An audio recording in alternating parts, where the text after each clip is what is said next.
BRS MLC కవిత లేఖ ఓ drama అని విమర్శించారు కేంద్ర మంత్రి బండి సంజయ్. ఆమె లేఖ కాంగ్రెస్ వదిలిన బాణమని ఆరోపిస్తూ ట్వీట్ చేశారు. తెలంగాణలో కాంగ్రెస్ బీఆర్ఎస్ రెండు విఫలమయ్యాయని ఈ ట్వీట్లో పేర్కొన్నారు. తెలంగాణలో నిజమైన మార్పు బీజేపీతోనే సాధ్యమన్నారు బండి సంజయ్.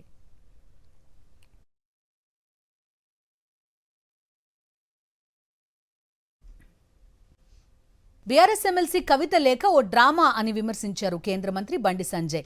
ఆమె లేఖ కాంగ్రెస్ వదిలిన బాణమని ఆరోపిస్తూ ట్వీట్ చేశారు. తెలంగాణలో కాంగ్రెస్ బీఆర్ఎస్ రెండు విఫలమయ్యాయని ఈ ట్వీట్లో పేర్కొన్నారు. తెలంగాణలో నిజమైన మార్పు బీజేపీతోనే సాధ్యమన్నారు బండి సంజయ్.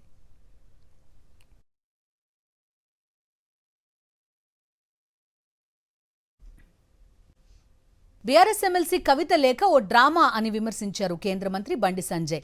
ఆమె లేఖ కాంగ్రెస్ వదిలిన బాణమని ఆరోపిస్తూ ట్వీట్ చేశారు. తెలంగాణలో కాంగ్రెస్ బీఆర్ఎస్ రెండు విఫలమయ్యాయని ఈ ట్వీట్లో పేర్కొన్నారు. తెలంగాణలో నిజమైన మార్పు బీజేపీతోనే సాధ్యమన్నారు బండి సంజయ్.